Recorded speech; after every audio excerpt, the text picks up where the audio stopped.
Scott Drew to Indiana. Here we go again. Let's get Locked on Baylor.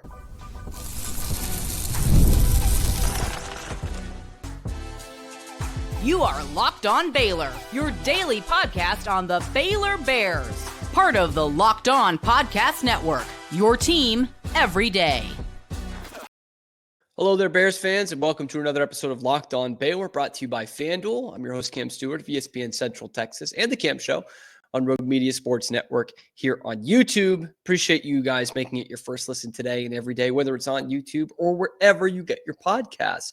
Today, we're going to talk about the newest Scott Drew rumor. There's always one, and this is going to be a significant one, as Indiana is now open. Why we should laugh this thing right off the table, and why we should maybe take this a little bit seriously in terms of the Indiana courting of Scott Drew. Plus, we'll look at Ashton Hawkins' return to the Baylor lineup in terms of next year's football program and how all of a sudden it's a pretty stacked receiver room there at the Fudge Development Center. And a win for men's basketball over the weekend, but yet another setback, how that Josh O injury is going to really hamper this Baylor team. All that and more coming up on this episode of Locked on Baylor. You saw the news over the weekend. Mike Woodson out at Indiana, says he's going to retire, and then they're like, oh, yeah, you're gone. We're done with you.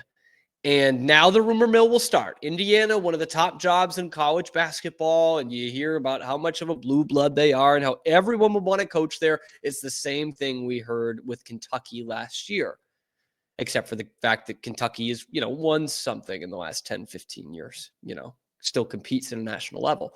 And one of the names being thrown around very early, of course, is Scott Drew.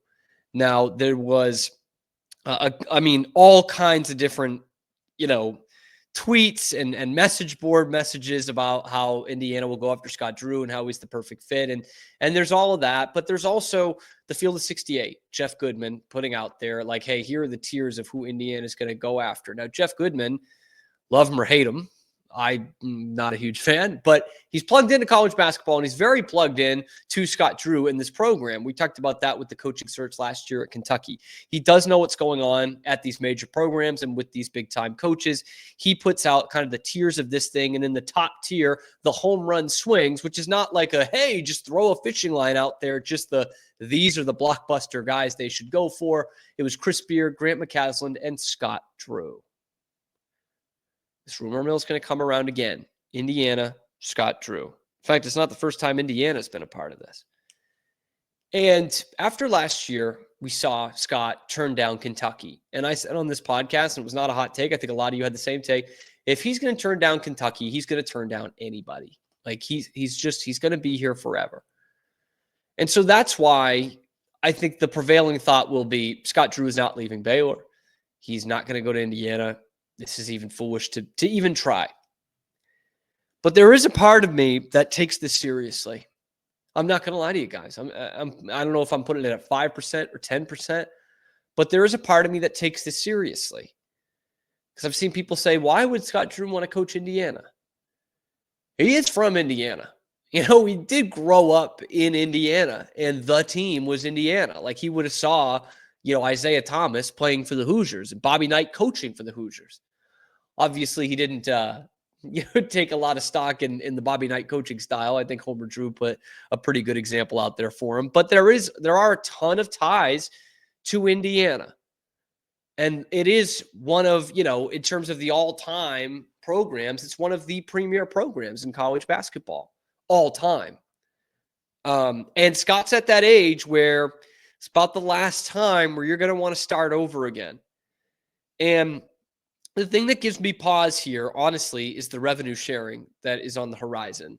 That decision's coming up in April. Athletic programs are already starting to plan for that revenue sharing and that $20.5 million number and how they're going to delegate that and how they're going to give funds to that. Baylor's in a tricky situation. Okay, then we talked a little bit about the revenue distribution from Brandon McKinnon in a show just about 2 weeks ago now. And we didn't talk about this part necessarily, but I'd love to get his opinion on this going forward. But you'll go to school like Baylor, And they've put a good amount of money into men's basketball the last couple of years, right? And we know, like, Scott Drew turned down Kentucky because he got a pretty good offer from Baylor in terms of, here's where we're going to help you in NIL. Here's what we're going to contribute to NIL. Here are the resources that you're going to have. I don't know if it was a blank check necessarily, but he definitely got some pretty good promises from all that we've heard about how this NIL will improve. And you saw it with the guys they went out and got, Norchad Omier and Jeremy Roach. Did it work out this year? Hasn't worked out on the court, but it certainly was a sign of intent of the financial backing you can give men's basketball. But let's go back to what I just said. It hasn't worked out this year. And Baylor football was unexpectedly pretty good. And they've got a pretty good outlook for next year. It's going to be awfully tough for a school like Baylor to not put a ton of its resources into football. Kirby Hocutt of Texas Tech has already said, like, hey, here's how we're going to break it down. When we do this revenue sharing, we're going to give about 74% to football, 3/4 of it. And if you're Baylor, it's tough to say, oh, no, we'll only give 65%. We'll only give 60%. It's a tough way to live. You're going to have to go 75%. You're going to have to go 3/4 towards football. And that's going to take from men's basketball. And the people that are donating to these, if they see another year like what Baylor basketball is putting out this year, I'm not saying it's not harsh. It could be harsh. But if they see another year like this where they're underperforming and the football team is ready to get over the hump, they're going to say, I want my money going to football. I don't want my money going to basketball. And at Indiana, albeit a program that's on the rise in football as well, that just made the college football playoff, that is a basketball school. Like, they're going to put all of their resources into basketball. No problem. No matter if the football team's in the CFP or not. And they are desperate to get this thing back going again. You know, it's been 20 years since Indiana has been a power of any kind, right? So they have swung and missed on a couple of head coaches here. It's not unlike the way Nebraska football has done after Bo Pelini. And they went out and they got Matt Rule, and that looks like a good solution for them. If you're Scott Drew, you've got to think, I can go and turn this program around. They're going to give me all the resources I can ask for. No questions asked, just like Kentucky would. And it's also in my home state. And it's a conference that honestly is more winnable than the SEC was. If you're talking about Kentucky, obviously Kentucky is, the top dog traditionally in that conference, but like the Big Ten is not a difficult conference to win right now. And you can set yourself up for a couple of years there in the short term and maybe the long term to winning at Indiana again. That is a team that, and as opposed to what you had with the Kentucky coaching search last year, that thing came about in April. Okay, that's not common. And Kentucky needed to kind of go down the list there. Indiana, they've got time to prepare here. They've got time to see what it is that these coaches want, monetarily, what they're going to look for in their program, who they're going to want to bring to their program. Indiana's got time to sort this out. And you best believe that Scott Drew is going to be up at the top of their list. So we are just beginning with this, people. And again, I think it's a slim chance that he ever leaves Baylor. Very slim after what we saw last year. But I wouldn't discount this Indiana thing entirely. And we're going to keep hearing reports, and we're going to keep you up to date on it here on Locked On Baylor. But you're going to hear reports throughout the rest of this season of what Indiana is willing to do, who Indiana is looking at. And Scott Drew is going to be in these reports quite a bit. This is just the tip of the iceberg. Scott Drew will probably come back. Baylor football has a big player, big name coming back for them this year. And all of a sudden, they might have a more stacked offense than we thought they would, even after such a promising year under Jake Spavital. We're going to talk about that next on Locked On Baylor. But first, today's episode is brought to you by our good friends over at FanDuel. Super Bowl, it's over. Big game, it's over. Football, done. 6 months. Too bad. So sad. If you want some football, watch Canada. But the NBA action is just getting started, and there's no better way to get in on that with FanDuel, America's #1 sportsbook. With FanDuel, you can place live bets throughout the game. So even if you miss the opening tip-off or want to bet on a fourth quarter comeback, you can stay in the action. And if you're looking for a bigger payout, you can even combine your live bets into a same-game parlay. I love using FanDuel. It certainly made the game yesterday more interesting for me. Right now, new customers can get $150 in bonus bets if your first $5 bet wins. Just visit FanDuel.com to join today. That's FanDuel.com for your shot at $150 in bonus bets. Make every moment more with FanDuel, official sports betting partner of the NBA. Swinging it over to football, big-time news when you didn't think you were going to get big-time news for this 2025 Baylor football team. Okay, we're done with the portal window. We'll have it again in the spring. We're hearing some recruits, obviously, this time of year, but that's a couple years away. Big-time impact news for the Bears over the weekend. Ashton Hawkins, their second leading receiver on the year, gets granted that extra year of eligibility because of the new JUCO rules, and he will be coming back to Waco in 2025. That's massive news for Baylor. Massive. Now, before I get into Ashton Hawkins' impact, I do want to give kind of my 2 cents on the JUCO thing, because I have done a segment about this before on this show after Steve Sarkisian had the comments that he had, and I actually agreed with Sark. I don't love the ruling that these JUCO guys just get another year. And it's not any isolated case. It's nothing against Ashton Hawkins at all. In fact, I'm really glad that in this case he does get to come back. But just the principle of it, I just think we're giving too many years for too many reasons here, and it's getting kind of ridiculous. And Sark had said in his comments, because they had asked him, because he had played JUCO before going to BYU, and he said, honestly, I don't love it, because when you go down to JUCO, you know what you're sacrificing, you know what you're doing, you know that it's a big leap of faith, and you're just trying to do that to make yourself better. It's not supposed to be, and obviously this is not what Ashton Hawkins was doing, but it's in the future. It's not supposed to be, hey, I can go down to JUCO for a year, get some things on tape, and also get another year of making money down the line. Of a guy who's maybe a quarterback and their third string, and, like a Julian Sayin, let's say, and he doesn't like where he's at in the depth chart, a 5-star kid. And he's like, you know what? I'll just go down to JUCO for a year, and then they'll be clamoring for me in a couple years. And it's basically taking a short-term investment now to make a long-term monetary investment later, for a long-term monetary payoff, rather than the short-term investment of, I am going to make myself a better football player. I am going to learn things. I am going to become more coachable. I am going to adapt to a new position or a new situation. And that is what's going to impress coaches in the future. And I will have the chance to play at a major program, versus you can be a big-time player that's, not getting the playing time that they think they deserve. At Alabama, you go down to JUCO, and then a year later, you're making a ton of money at USC. It's kind of a slippery slope in terms of just the entire rule. And I liked the way Sark put it. He was like, going to JUCO is a sacrifice.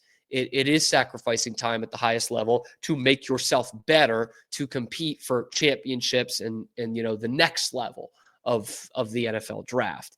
Again, that obviously has nothing to do with that slippery slope. Has nothing to do with Ashton Hawkins. He was doing it for the right reasons. He was playing JUCO to earn that spot at a higher level, which is exactly what he did at Texas State and now at Baylor.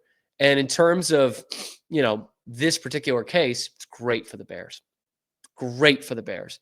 Wide receiver is a position we've been talking about all offseason long, for, a position that you need to beef up going into this season.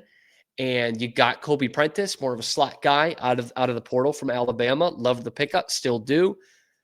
But now you add in Ashton Hawkins into the fray, and they will probably still be shopping for a receiver in the spring window. I wouldn't doubt that. Don't think they're done here. But you look at the receiver room now, it's pretty good. It's pretty good. You went from a scenario where you felt you were only bringing back Josh Cameron as a wide receiver to bringing back Ashton Hawkins as well, which does make a big difference. When you're talking about a guy who's the second leading receiver on the team last year, And you have an offense that was really finding its form the latter half of the season in the first year under Jake Spavital. And lo and behold, you bring back the quarterback, you bring back the running back, and now you bring back 3 of your top 5 receivers in terms of receiving yards, 3 of your top 4 in terms of receptions, including your top 2. Like, again, most teams would kill for that. Most teams in college football in the era of the transfer portal and NIL. So that's your SEC powerhouses down to your group of 5s. There's a risk for all of them to have their rosters poached for one reason or another. And yet here's a team that is bringing back from a terrific offense last year, one of the best offenses in the conference. They bring back their top 2 receivers on top of their top 2 running backs and their quarterback. All of a sudden you're looking and it's like, boy, this offense is stacked. We've been looking at the portal options for this whole offseason, as every team is really, and we'll still be looking at them in the spring in terms of skill positions. And you're like, you know what? We love the way this looks right now. And Michael Trigg looks like coming back, right? He's going to be your tight end, and your backup tight end is going to be Matthew Coffin's team, the guy who was a 4-star guy 2 years ago. So it's like, you've got to love the depth chart for this offense for Baylor. And yeah, Ashton Hawkins coming back is a big reason why. I thought he was going to be a big time X factor for them this year. And obviously we know he had some big games against Baylor at Texas State. And he lived up to that, man. 45 catches, 567 for 5 touchdowns. 12.5 yards a catch, and was mossing some dudes. You remember that game against Oklahoma State? There was all kinds of John in that game. A lot of it was Matt Jones versus Ollie Gordon, which was terrific. But there was one where Ashton Hawkins was blocking on a play before, and he just kept yabbering at his corner, whoever was covering him. And literally, the refs they didn't throw a flag, but they had to break him up. Be like, boys, let's get back to our huddles here. Let's keep playing the game. And the next play was that moss that he had on the sideline where he just like reached behind him and ripped the football out of the guy's hands and scored a touchdown. One of the great plays of the year. And even after that Texas Bowl game where he did have the touchdown controversially taken off, he was basically like, that's what I wanted to be my last thing. That's what I wanted to be my last contribution was a catch like that. Wish we could run it back. And they was running it back. And I think if this Bears team goes out and gets another, defensive back, offensive lineman or 2 in the spring portal, to me, they will have just the right amount. They need a pass rusher as well. They really do need a pass rusher. I shouldn't discount that. They really need a pass rusher. I think you got some guys who can get after the quarterback at the linebacker position, but they do need a true edge rusher. If you can add some pieces like that in the spring portal window, you're doing just the right amount of running it back here. And it's only going to make this hype train go further for the 2025 season. So yeah, Ashton Hawkins is a big part of that. By the way, on his bio on the Baylor website, they literally include had 5 catches for whatever in the Texas Bowl, including a touchdown that was ruled a touchdown on the field and then taken off the board. Like, they want that in there so bad. They know it was a BS call and they want to have that in there. So I love having Ashton Hawkins back. He's a guy who loves being a part of this team, it looked like, and being a part of turning this around. And he's going to have an even bigger impact on this team in 2025. So don't love the rule. I don't as a generality, but I love this part of the rule, which is Ashton Hawkins coming back and playing for the Bears. Love it. It felt like another one step forward, one step back, maybe 2 steps back for Baylor basketball. It was a convincing win, but it came at a price. We'll tell you how this Josh O injury could affect the Bears for the rest of the season. That's coming up next on Locked On Baylor.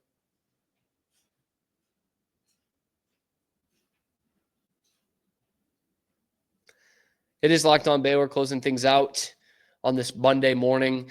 Baylor gets a big win on Saturday because they're all big wins at this point. They blow out UCF 91-76 at the Foster's Pavilion. We knew it was going to be a high-scoring game. UCF can really fill it up, but they can't defend worth anything, and that was the case once again. Huge bounce back for Langston Love. Can we give it up for Langston Love? Because we've heard some things, including from me, that I'm hearing from my people over the last couple of weeks that were not good. And obviously it becomes big in the Ashley Hodge report last week. And then he has the news on Thursday, that they're all going to be ready to play. And Langston Love, chief among them. And he comes in, and it's like he doesn't miss a beat.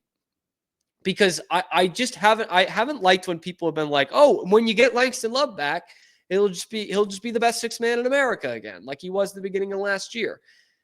That's nothing against Langston Love. That's just a tough thing to say. That's just a tough expectation to have for a kid who just hasn't played a lot of basketball. But he came in and looked like an excellent sixth man. He plays 27 minutes, by the way, with 16 points. Hits a couple of threes. He's 5 of 9 from the floor, 6 rebounds, which is what I was impressed by. And you could kind of see it. You could kind of see that he was using his body, his physicality. That didn't slow him down all this run of injuries, or whatever it's been the last couple of weeks. This run of injuries didn't slow his body down, which I liked. You get another big-time VJ game, 17 points, leads the Bears second on the Bears. I think Norchad had 18. That's right. Norchad had 18 and 12, another double-double. Ho-hum, good day at the office. Except for the one thing. In the first half, Josh O goes down, knees bending the wrong way. It doesn't look good. Guys, it does not look good. In fact, Scott Drew said after the game, like, we're praying for a miracle. And that miracle being that he's not out for the rest of the season. I'm no doctor, but we've seen this before. It doesn't look good. And for as much as people still hate on Josh O, you're about to realize his importance to this team. Because that's not a good thing that he's out. And I wish I could come on here after a 15-point victory in conference, a nice bounce back win, and just say, oh, yeah, they're back. They're back on track. But this Josh O injury is more important than Baylor's win in terms of the rest of their season. Like, if they don't have him, they're in a world of hurt right now. This is where the not getting another big guy, another real center, nothing against Marino Dubravcic, but there's a reason why they got him in July coming from Croatia. You didn't go out and get an NCAA guy that would give you depth at the center position. This is where it could come back to bite you, because it sounds like Josh O is going to be out for a considerable amount of time, if not the season. You're kind of up a creek with that. I'm sorry. You just don't have depth at that position, and you have a guy in Norchad Omier who, even at his best, is going to get into foul trouble every game. So you're going to have to see some more Dubravcic in there. But it's not like you can just play the guy 20 minutes a game the way you were doing with Josh Ojamuna. You can't do it.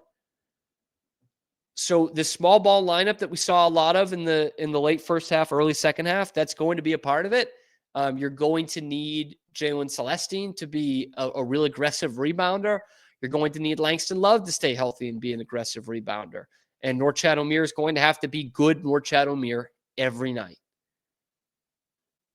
So I've been critical of Josh O in the past, certainly since the beginning of conference this year. I've been hyping a lot of praise on Josh Ojamuna. I think he's done a real good job for this team. But if you don't have him, you're really going to struggle. And this game tonight, Monday night, is going to be the first look at that. Because I'm going to talk about it in the evening edition, I think. But Fran Fraschilla said on the Mosley show, he's like, Baylor tried to get Juwan Roberts in Norchad Omier, and he's not even close to Juwan Roberts. Well, look who you're looking at on the other side tonight. It's Juwan Roberts. On the road. It's not a pretty sight. Houston now back in first in the Big 12, where they probably should be. Them and Iowa State are still, like, roster-wise, the best. But you got to look at Arizona, too. Arizona's the one tied with them. And they just had a big win over Tech. And Tech is still looks like an Elite Eight caliber team, maybe a Final Four team. Those four at the top are distancing themselves. Because now Kansas is tied with Baylor. Obviously, Baylor has the tiebreaker. But with how mediocre Baylor's been this year, that's That's a tough position for Kansas to be in, right? But this Josh O injury is big, unfortunately, guys. Like this is, I hate to put a damper on this nice win that they had on Saturday and the offense looking really good, but A, that was a very poor defensive team, and B, Debbie Downer, like that Josh Ojamwina loss is huge. It's huge for this team. And it's a lot to come back from for them. And they're going to need to figure some lineups out that are going to work for them. Because you thought they were playing small ball before with with Norchad at the 5. You thought that was small ball. Get ready to learn small ball because we're going to see it in the next month of this season as the Bears still try to take a nailed on NCAA tournament resume. A win tonight would go a long way. Maybe we're hoping for miracles there too. Let me know what you guys think down in the comments below. Is there any chance Scott Drew leaves Baylor for Indiana? Let me know down in the comments. How do you feel about having the stacked offense running it back with Ashton Hawkins? Let me know. Be sure to like and subscribe. Listen to us wherever you find your podcasts. If you're on the go, we're literally wherever the podcasts are, you can find us. And that helps out the channel a lot. So just liking and subscribing and ringing that notification bell to get notified every time we are going live here on YouTube. Thank you so much for making it your first listen today and every day. We will see you this evening, late afternoon, for Locked On Baylor.